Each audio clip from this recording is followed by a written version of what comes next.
अखिलेश के सामने ये लोग टिक नहीं पाएंगे।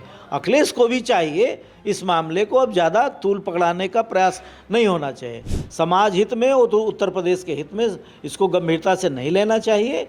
हाँ, इसमें इसको हवा पानी न समाजवादी पार्टी को इसमें बढ़ावा देना चाहिए, न करणी सेना को प्रतिष्ठा बनाना चाहिए। जब एक कार्रवाई से हटा गया तो उसकी एक लोकतांत्रिक तरीके से विरोध प्रदर्शन हो गया, खत्म करो। अखिलेश ही तो ललकार रहे हैं क्या हमें भिड़े, वो नहीं भिड़ रहे हैं, वो अपने ट्रैक पे चल रहे हैं। उनको सनातन का ट्रैक पसंद है भाजपा को, तो उस पर चल रही। और ये राजनीति जाति पे ले जाना चाहते हैं अखिलेश जी, तो वो जाति पे काहे जाए। जो उन लोगों ने गलती रामजीलाल सुमन के आवास पे किया था, अब समाजवादी पार्टी को ये निर्णय लेना है कि हमको इसको कितने दिन चलाना है, माफ़ी मंगवा दे करके ख़त्म कर देना है, या इसको और लिंगर ऑन करना है। हम फिर कह रहे हैं खाली करणी सेना से कुछ नहीं होना। करणी सेना तो राजस्थान की है ना मुख्य रूप से। उत्तर प्रदेश में करणी सेना इतनी मजबूत नहीं है, लेकिन फ़ायदा तो किसी को नहीं दिख रहा है, साफ बात। न समाजवादी पार्टी को इसका फ़ायदा मिलना है।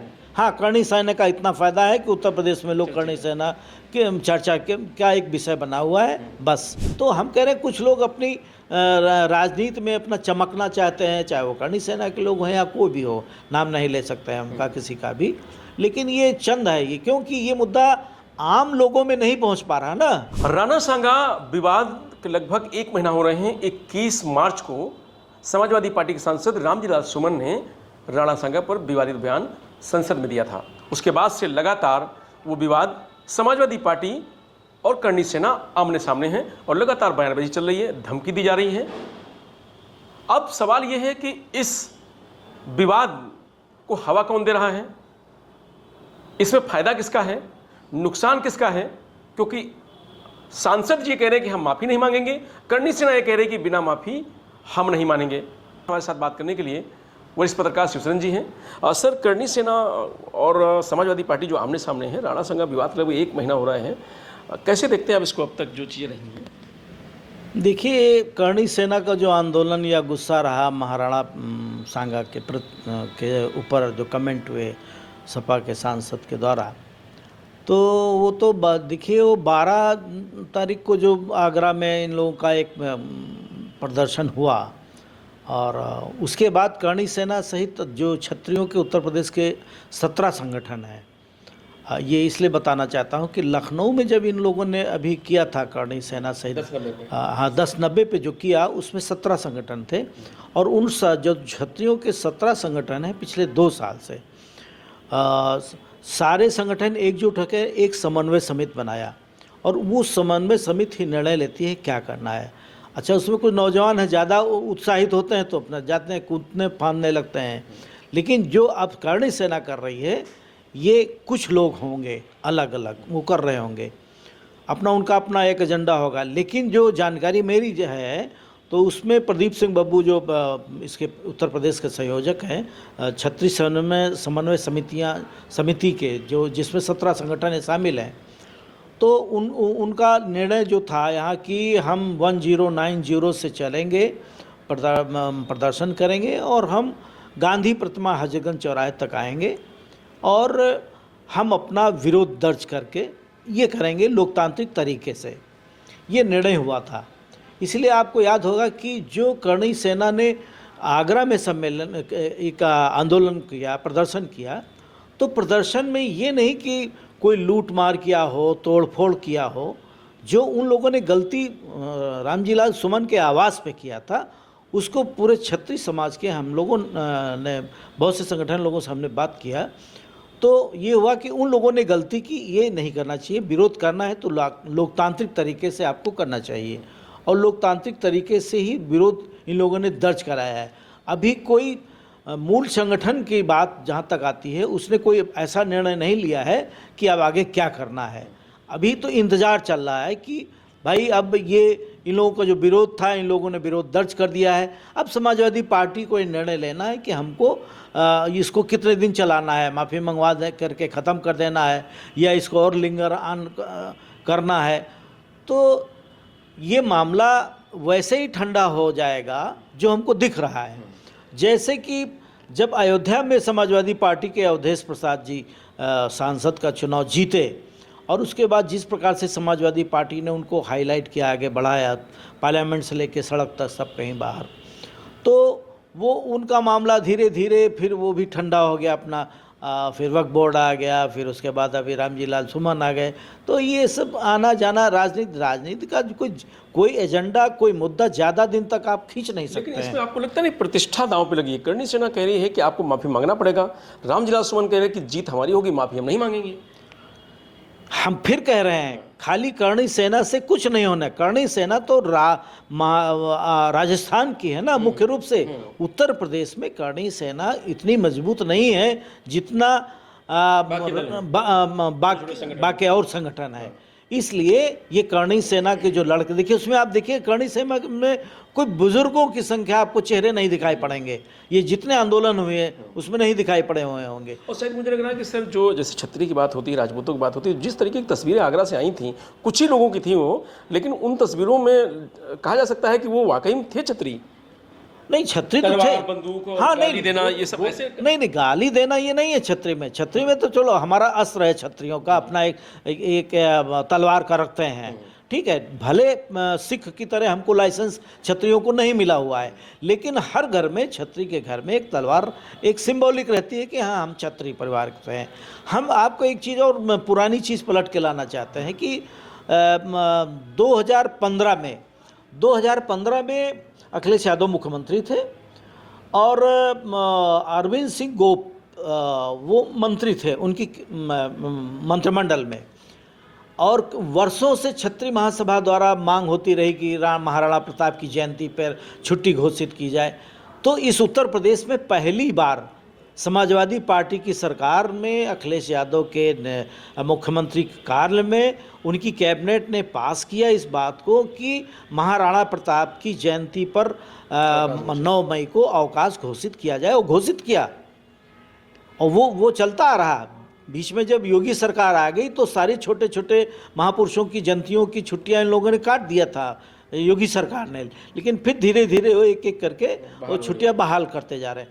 तो हमारा कहने का मतलब सीधे ये है कि जब हम एक चीज़ और देख लीजिए, अखिलेश सरकार में करीब 11-12 छत्री मिनिस्टर हुआ करते थे और अखिलेश यादव की सरकार जब बनी 2012 में, तो आप देखिए कि जब रघुराज प्रताप सिंह राजा भैया के ऊपर पोटा लगाया मायावती ने बसपा सरकार के दौरान, और उस लड़ाई में मुलायम सिंह यादव के साथ अमर सिंह ने जिस तरीके से सारे छत्री विधायकों को अपनी तरफ मोल्ड करके उनकी बात करके सारा छत्री जब जुटा, सारी समाज के लोग जुटे, तब जाके 2012 में पूर्ण बहुमत की सपा की सरकार बनी थी।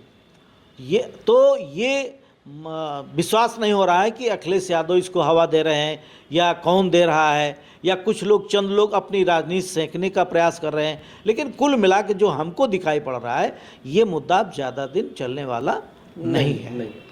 इसमें आपको किसको फायदा किसको दिख रहा है? ये जो विवाद है भाई इतने दिन खिंच रहा है, रामजी लाल सुमन ये कह रहे हैं कि हम माफ़ी नहीं मांगेंगे, समाजवादी पार्टी के राष्ट्रीय अध्यक्ष अखिलेश यादव उनके घर मिलने जा रहे हैं, करणी सेना उनके घर जाके हमला कर देती है, रक्त स्वाभिमान रैली आगरा में करके और ये दिखाती है कि हमारी ताकत कितनी है। अभी भी 2-2 हाथ की बात चल रही है। तो कौन हवा दे रहा है और किसको फायदा मिल रहा है? मेन बात ये है, ये जानना चाहते हैं लोग। देखिए, फायदा तो किसी को नहीं दिख रहा है, साफ बात।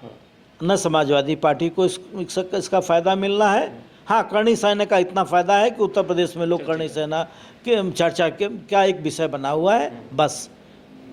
इसके अलावा कुछ नहीं दिख रहा है। जो दलित बनाम क्षत्रिय वो तो कुछ नहीं, वो कहाँ चलने वाला है भाई। देखिए, ऐसा है ना, अब दलितों का आगरा की एक घटना आई, देखिए अभी आज ही एक खबर आई है कि क्षत्रियों ने मिलकर के दलित की शादी परिवार। अरे गांव घर में हम लोग भी, जो भी चाहे बैकवर्ड हो, शेड्यूल कास्ट हो, या किसी भी बिरादरी के लोग, कमज़ोर लोग हैं, वो उनकी मदद शुरू से होती चली आई है, जिम्मेदारी के टाइम से। आज थोड़ी ना है, आज लोकतंत्र आ गया तो इसका मतलब हम गांव घर परिवार में आपस में रह रहे हैं, एक दूसरे की मदद में नहीं खड़े होंगे। भाई किसी की बेटी बहन की शादी होती है, हर आदमी ये होता है कि चलो कन्यादान कुछ कर देते हैं, तो ये पुण्य का काम मान करके लोग सहयोग करते हैं। वो भावना भारत की इस भूमि में है, हमारी संस्कृति में है।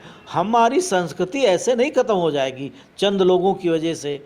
तो हम कह रहे हैं कुछ लोग अपनी राजनीति में अपना चमकना चाहते हैं, चाहे वो करणी सेना के लोग हों या कोई भी हो, नाम नहीं ले सकते हैं उनका किसी का भी, लेकिन ये चंद है ये, क्योंकि ये मुद्दा आम लोगों में नहीं पहुंच पा रहा ना।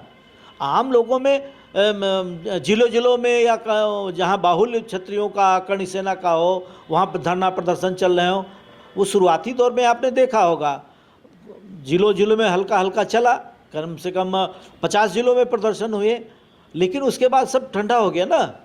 लेकिन अब 12 तारीख के बाद अखिलेश यादव 19 तारीख का जो कार्यक्रम है कल को लेकर के, तो उसको लेकर के चर्चा फिर तेज हो गई। तो क्या लग रहा है अखिलेश जी के जाना वहाँ पे आगरा में, ये चुनौती है करणी सेना के लिए, मैसेज है एक रामजी लाल सुमन के साथ देने का, या दलितों को एक बार फिर आकर्षित करने का? देखिए, समाजवादी पार्टी एक बड़ी पार्टी है, और बड़ी पार्टी चाहे समाजवादी पार्टी हो, चाहे भारतीय जनता पार्टी हो, चाहे कांग्रेस हो, चाहे बहुजन समाज पार्टी हो, उनको टक्कर कोई सामाजिक संगठन, जातीय संगठन कितनी देर टिक पाएगा? आप बताइए, सोचने वाली बात है। तो ये ज़्यादा दिन ये टिक नहीं पाएंगे, अखिलेश के सामने ये लोग टिक नहीं पाएंगे। अखिलेश को भी चाहिए इस मामले को अब ज़्यादा तूल पकड़ाने का प्रयास नहीं होना चाहिए। जो हुआ सो हुआ। उनको जो धमकी मिली उससे उनको बुरा लग गया। धमकी कल 4 लड़के उल्टा सीधा धमकी मोदी को दिया करते हैं, अमित शाह, योगी को, यहाँ से लेके पश्चिम बंगाल तक क्या क्या नहीं हो रहा पूरे देश में। तो ये तो होता रहे। प्रधानमंत्री जो इतनी देश की प्रधानमंत्री इंदिरा गांधी थी हैं, उनको लोग गाली देते थे, जबकि वो वर्ल्ड फेम लीडर रही। तो ये तो राजनीति में, तो लोकतंत्र में सबको अधिकार है, सीरियस नहीं लेना चाहिए, इसको गंभीरता से नहीं लेना चाहिए। समाज हित में, समाज हित में, वो तो उत्तर प्रदेश के हित में, इसको गंभीरता से नहीं लेना चाहिए। हाँ, इसमें इसको हवा पानी न समाजवादी पार्टी को इसमें बढ़ावा देना चाहिए, न करणी सेना को प्रतिष्ठा बनाना चाहिए। माफ़ी मांग लेना चाहिए। अब ये उनका सब्जेक्ट है, माफ़ी तो कायदे से तो मांग लेना चाहिए। और माफ़ी क्या, जब राज्यसभा में एक बात की हटा दिया, कार्रवाई से अलग कर दिया गया, यार आप पढ़े लिखे हम सब लोग आप हैं, जब एक कार्रवाई से हटा गया तो इसकी एक लोकतांत्रिक तरीके से विरोध प्रदर्शन हो गया, ख़त्म करो। अब उसमें आप क्या कर लेंगे भाई? करणी सेना वाले जो लोग हैं, फिर वही बात आ जाती है कि वो लोग कह रहे हैं कि चीज़ें बाहर आ गई हैं ना, अब तो वो बाहर भी कुछ 2 शब्द कहते हैं। कितने लोग हैं भाई? वो तो राजस्थान की टीम आ गई थी आगरा में, इतना हो गया। उत्तर प्रदेश की जो शाखा होगी, जो भी होंगे, हम यहाँ के लोग तो नहीं आ गए हैं। नहीं, कोई भी नहीं आ रहा। आप बताओ हमको कौन लोग आए? अभी जो 1090 पे हुआ था, वहाँ करणी सेना के कितने लोग थे, और विभिन्न क्षत्रिय संगठनों के, चाहे श्री राम सेवा समिति राजाजीपुरम का हो, चाहे अखिल भारतीय क्षत्रिय महासभा हो, ये डिफरेंट टाइप के जितने संगठन हैं उत्तर प्रदेश के, वो सारे लोग थे ना, तब मिला कितना बड़ा हुआ। फिलहाल हवा नहीं देनी चाहिए। और बिल्कुल, देखिए, समाज और राष्ट्र हित में ये जातीय संघर्ष का कभी समर्थन न मिला है, न इसको समर्थन देना चाहिए। फायदा किसी को सियासत में नहीं दिखा। नहीं, सवाल ही नहीं, आम जनता समझ कि बीजेपी बैकफुट इसलिए है क्योंकि छत्री बनाम जो एससी कर दिया समाजवादी पार्टी ने, तो ऐसा नहीं बीजेपी को थोड़ा नुकसान नहीं। बीजेपी क्या कर लेगी इसमें? बीजेपी क्या कर लेगी? बीजेपी के साथ सारा सवर्ण है। अखिलेश जी कहते हैं ना कि सारे लोग जो करणी और बाकी जो दिख रहे हैं सब बीजेपी के लोग। अखिलेश ही तो ललकार रहे हैं क्या हमें भिड़े, वो नहीं भिड़ रहे हैं, वो अपने ट्रैक पे चल रहे हैं। उनको सनातन का ट्रैक पसंद है भाजपा को, तो उस पर चल रही। और ये राजनीति जाति पे ले जाना चाहते हैं अखिलेश जी, तो वो जाति पे काहे जाए? हम उनके भाजपा के ट्रैक पर या सपा के ट्रैक पर भाजपा क्यों कूदे? दोनों के अपने अपने अलग अलग ट्रैक हैं, तो अलग अलग ट्रैक पे अपना काम कर रहे हैं, जो जहां आके भिड़ जाए। चलिए, तो ये थी शिवसेना जी, जिनका साफ तौर से कहना है कि इस राणा सांगा विवाद में ना किसी को फायदा दिखाई दे रहा है। हाँ, फायदा अगर है तो करणी सेना को चमकने का है, बाकी कुछ नहीं है। और ये विवाद बहुत जल्दी ठंडा हो जाएगा, और करणी सेना हो, चाहे अन्य क्षत्रिय संगठन हो, और चाहे समाजवादी पार्टी हो, किसी को इस मुद्दे को हवा देने की जरूरत नहीं है। उसी में भलाई है। मैं रजनीश यादव, लोकमत हिंदी, लखनऊ।